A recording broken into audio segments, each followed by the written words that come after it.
1975 fue un gran año para la música. Un año donde nacieron himnos, obras maestras y canciones que hoy son leyenda, pero que en su momento la radio miró con recelo, con miedo o simplemente con incomodidad. Hoy te traemos las 15 canciones de 1975 que la radio enterró. Algunas eran demasiado largas, intensas o raras para el oído promedio. Y así, mientras el mundo cambiaba, estas canciones quedaban atrapadas en listas negras invisibles. Hoy vamos a destapar esas joyas que la radio no supo manejar. Bohemian Rhapsody, Queen.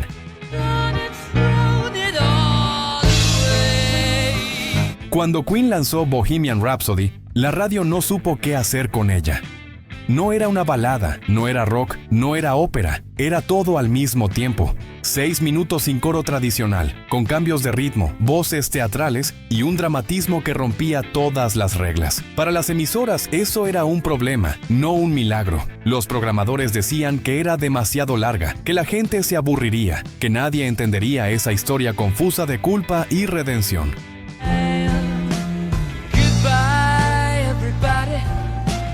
Pero mientras la radio dudaba, el público se obsesionaba. Cada escucha revelaba algo nuevo, cada armonía atrapaba más fuerte, cada silencio tenía peso. La canción hablaba de muerte, de juicio, de identidad. Temas incómodos para un formato que prefería romance simple y estribillos fáciles. Queen estaba jugando en otra liga, una liga artística que la radio comercial no estaba preparada para aceptar.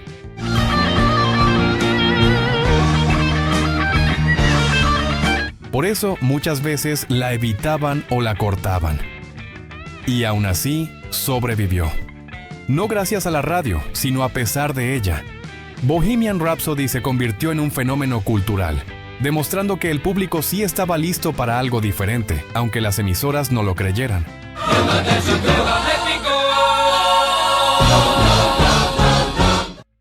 Love Hurts, Nazareth.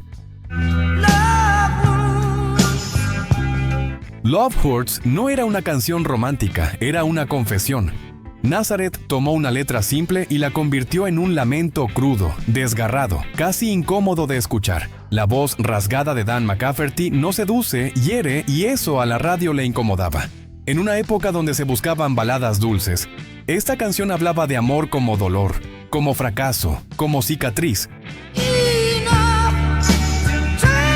No era optimista, no era ligera, era real. Y la realidad muchas veces no vende bien en la radio. Las emisoras preferían canciones que acompañaran el tráfico o el café de la mañana, no un tema que te recordara que el amor también destruye. Love Hurts obligaba a sentir, y sentir fuerte no siempre es cómodo. Por eso quedó en una especie de limbo, demasiado intensa para el pop, demasiado lenta para el rock duro. Pero con los años se volvió himno para corazones rotos en todo el mundo. Si te ha gustado lo que has visto hasta ahora, no olvides darle me gusta y te invitamos a suscribirte a nuestro canal. Wish You Were Here. Pink Floyd. Blue skies from pain. Pink Floyd no hacía canciones, hacía atmósferas. Wish You Were Here es una de las piezas más melancólicas de la historia del rock. Una carta abierta a la ausencia, a la desconexión, a la pérdida. Y eso no encajaba con la radio de 1975. Era lenta, reflexiva, sin explosiones, sin ganchos inmediatos. No buscaba atención, buscaba profundidad. Y la radio, siempre apurada, no tenía paciencia para eso. Preferían temas que atraparan en 10 segundos, no que te envolvieran en 3 minutos. Además, la canción estaba cargada de nostalgia y tristeza, algo que rompía con el tono alegre que muchas emisoras querían mantener.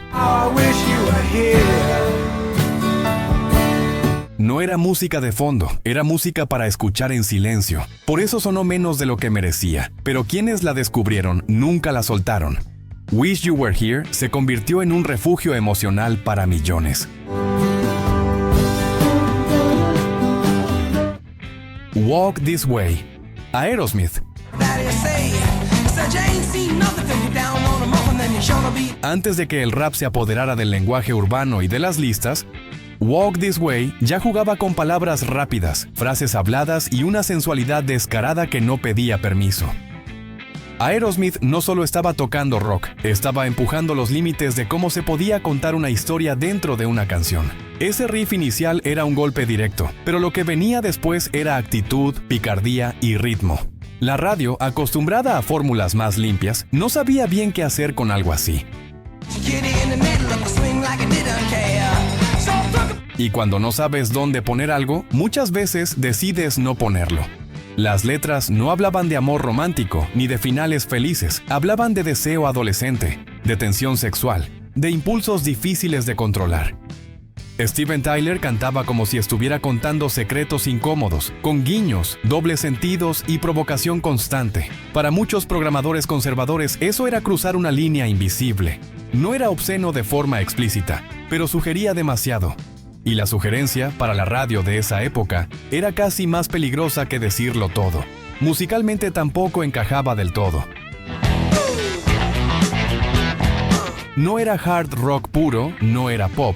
Tenía un groove funky, sucio, casi callejero, que rompía con las estructuras tradicionales. Ese ritmo extraño, ese balance raro entre rock y algo más, desconcertaba a quienes necesitaban clasificar cada canción en una casilla clara. Walk This Way no se dejaba encerrar, y la radio que vive de etiquetas suele rechazar lo inclasificable. Con el tiempo se convirtió en un himno intergeneracional, especialmente cuando cruzó definitivamente al mundo del hip hop años después. Pero en su nacimiento fue tratada con cautela.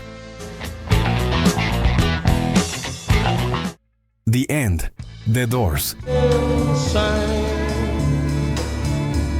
The End. No era una canción, era un ritual oscuro que se transformaba cada noche sobre el escenario. En vivo, Jim Morrison dejaba de ser cantante para convertirse en chamán, en poeta poseído, en figura incómoda. Las palabras cambiaban, se estiraban, se volvían más violentas, más profundas, más perturbadoras. Había referencias a la muerte, al caos, a la destrucción del orden. Para la radio eso no era arte, era territorio prohibido. No era algo que se pudiera tararear camino al trabajo. Eran 8, 10, a veces 12 minutos de tensión creciente, de silencios inquietantes y explosiones emocionales. La psicodelia no tenía filtro, no buscaba agradar, buscaba sacudir.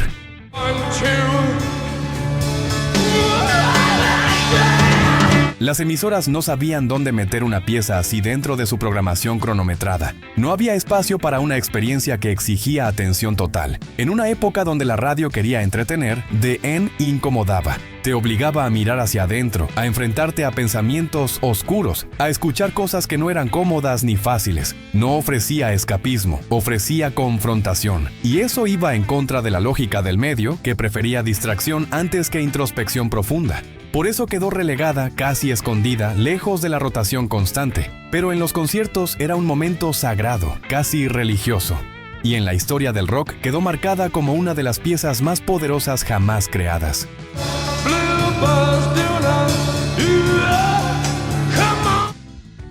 Stairway to Heaven, Led Zeppelin.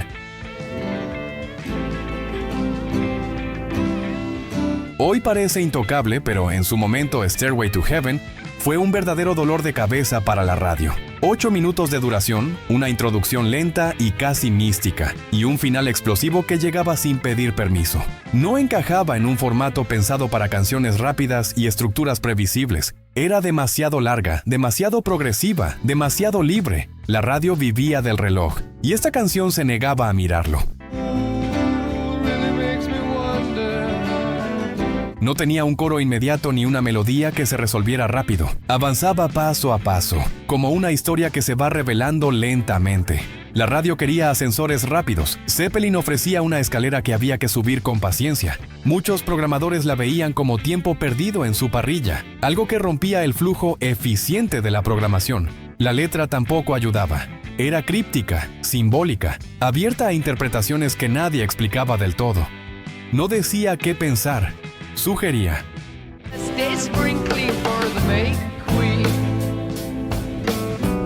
Y en una época donde se buscaba claridad y mensajes directos, eso resultaba incómodo. Sugerir era peligroso. porque obligaba al oyente a pensar, a interpretar, a cuestionar.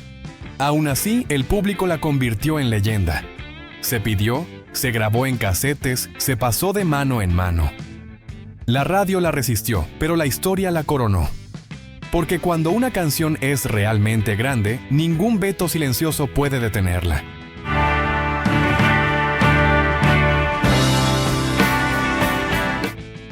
Fame, David Bowie. Fame era Bowie riéndose del sistema desde adentro, usando sus propias armas, funk, groove, frialdad calculada y una crítica directa a la industria musical. La radio no sabía si debía bailar o sentirse atacada, y esa incomodidad se reflejaba en su rotación irregular. Sonaba, pero no se celebraba del todo. Bowie estaba señalando algo que muchos preferían no ver. No era rock clásico, no era soul puro, no era disco. Era un híbrido extraño, con coros casi robóticos y una actitud distante. Bowie jugaba con el concepto de celebridad cuando la radio aún la veneraba como un objetivo deseable. No había pasión en la interpretación, había ironía. Y la ironía suele incomodar a los medios que viven de ídolos. La letra no glorificaba la fama, la desnudaba. Hablaba de su vacío, de su desgaste, de su lado tóxico. Eso no gustaba en un medio que dependía justamente de fabricar estrellas vendibles. Fame era un espejo incómodo que devolvía una imagen que nadie quería aceptar. Por eso fue tratada con reservas, nunca con la entrega total que merecía. Bowie iba un paso adelante, cuestionando el juego mientras lo dominaba. Y la radio, como tantas veces, corriendo detrás de un artista que nunca esperó aprobación. Shining Star, Earth, Wind and Fire. Aunque fue un éxito innegable, Shining Star nunca encajó del todo en las emisoras rockeras de la época. Era demasiado funk, demasiado groove, demasiado alma para un dial dominado por guitarras duras y estructuras rígidas. Su energía no venía del golpe, venía del movimiento. Y eso descolocaba a muchos programadores acostumbrados a otra lógica sonora. La canción irradiaba optimismo, confianza y una espiritualidad sutil que se sentía en cada nota. El bajo caminaba con elegancia, la voz flotaba con seguridad y todo sonaba a celebración de identidad. Pero para la radio de los 70 eso era territorio negro, y la segregación musical aún era una realidad silenciosa pero poderosa. Las emisoras preferían compartimentos claros. Rock por aquí, soul por allá, disco más lejos. Shining Star no respetaba esas fronteras artificiales. Se colaba entre géneros, mezclaba públicos, unía pistas de baile con estaciones de rock, y cuando algo rompe esquemas, el sistema suele reaccionar con cautela. Sin embargo, fuera del dial, la canción era imparable. Sonaba en fiestas, en la calle, en la vida cotidiana. Donde la radio dudaba, la gente celebraba sin prejuicios. Low Rider, War. Lowrider no pedía permiso, simplemente entraba. Con su silbido hipnótico y un groove pesado se instalaba en el ambiente como una presencia segura. No tenía prisa, no buscaba agradar, avanzaba a su propio ritmo. Para muchas emisoras eso era demasiado urbano, demasiado crudo, demasiado real. No hablaba de romances ni de sueños idealizados. Hablaba de estilo de vida, de cultura, de identidad callejera. Era una postal sonora de algo que no se veía representado en la radio mainstream. Y cuando un medio no entiende una cultura, suele minimizarla o empujarla a los márgenes. El ritmo lento y arrastrado tampoco ayudaba. No tenía la energía acelerada que se buscaba para mantener oyentes activos. Lowrider invitaba a balancearse, a rodar despacio, a disfrutar el camino, y eso iba en contra de la urgencia constante del dial comercial. Por eso quedó relegada a espacios secundarios. Pero en los autos, en los barrios, en la vida real, se volvió un himno silencioso. La radio no la impulsó, la gente sí. Y esa conexión auténtica es la que mantiene viva una canción. One of These Nights, Eagles. Los Eagles eran una apuesta segura para la radio, pero One of These Nights era diferente. Tenía un tono oscuro, nocturno, casi inquietante. Hablaba de obsesión, de búsqueda, de algo que se escapa justo cuando crees tenerlo. No era la postal limpia y soleada que muchos esperaban de la banda. Musicalmente era sofisticada y tensa. Las armonías no se resolvían fácil. El ritmo avanzaba con cautela, creando una sensación de expectativa constante. No era country rock simple, era algo más profundo, más psicológico. Y eso no siempre encaja bien en un medio que prefiere certezas rápidas. La radio prefería a los Eagles amables, accesibles, predecibles. Esta canción rompía esa imagen y mostraba una faceta más sombría. No era incómoda por ser agresiva, sino por ser introspectiva. Y la introspección suele asustar más que el ruido. Con el tiempo se entendió su grandeza, pero en su momento quedó flotando entre el éxito y el silencio. Entre lo que la radio quería y lo que la canción realmente era. Un clásico nocturno que necesitaba paciencia para ser comprendido.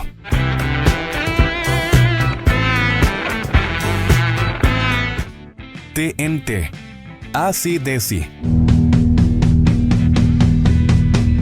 TNT era una advertencia desde el primer segundo. Guitarras sucias, actitud desafiante y una letra que gritaba peligro sin metáforas. Para la radio conservadora, eso no era entretenimiento, era dinamita real. No había intención de suavizar nada.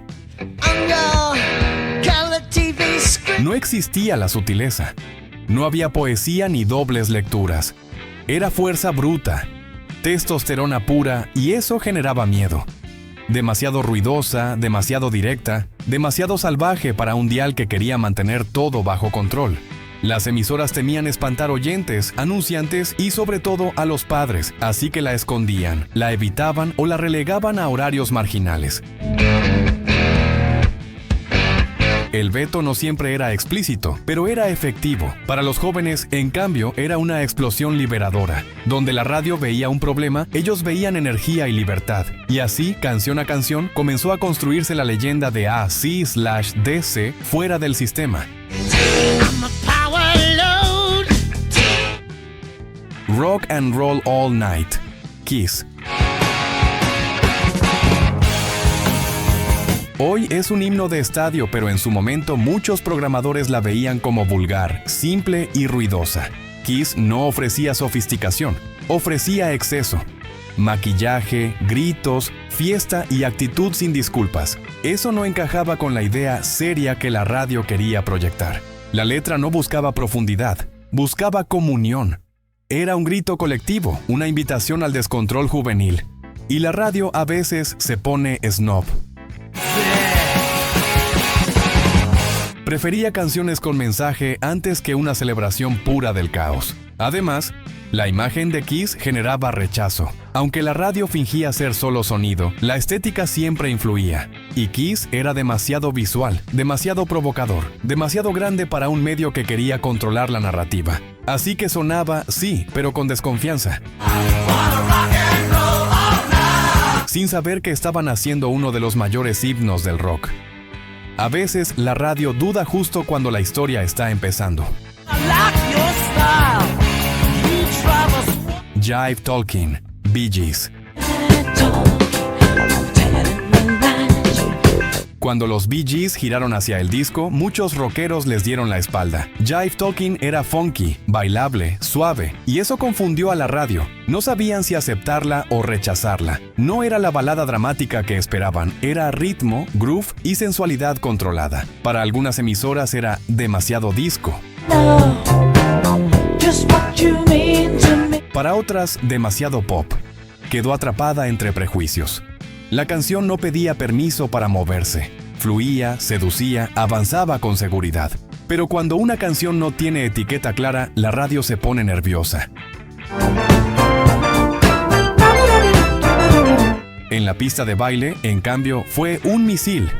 Donde la radio dudaba, la gente se movía.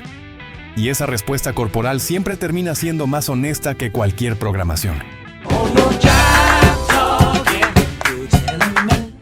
Black Dog, Led Zeppelin. Black Dog tenía un ritmo irregular, casi matemático, que no entraba fácil al oído. No seguía patrones simples ni estructuras cómodas. La radio prefería previsibilidad, no juegos rítmicos complejos.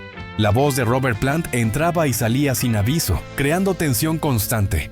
No era una canción que te llevara de la mano, te desafiaba. Y eso generaba inseguridad en un medio que teme perder oyentes. Las emisoras pensaban que el público podía desconectarse. Y cuando hay miedo, aparece el veto silencioso. No hacía falta prohibirla, bastaba con no impulsarla.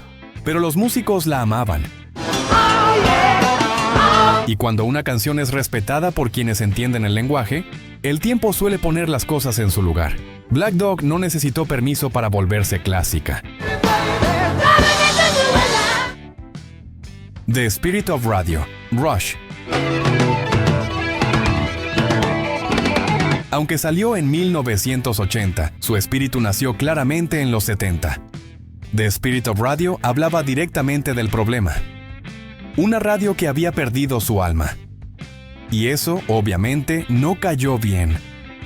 Era técnica, rápida, compleja, intelectual. No era fácil ni ligera, no estaba diseñada para consumo rápido. Era una declaración de principios disfrazada de canción. Las emisoras no querían pasar una canción que las criticara. Nadie quiere transmitir su propio juicio al aire, así de simple. Por eso, aunque se volvió un clásico, nunca fue mimada por el sistema. Rush siempre fue demasiado honesto, demasiado brillante y demasiado incómodo para la comodidad de la radio. Y ahí las tienes, 15 canciones nacidas en 1975 que eran muy libres para la radio de su tiempo, canciones que no encajaban en el molde y por eso fueron empujadas a la sombra. Si este viaje por el lado prohibido del rock te movió algo por dentro, dale like, suscríbete y acompáñame porque aquí celebramos lo eterno.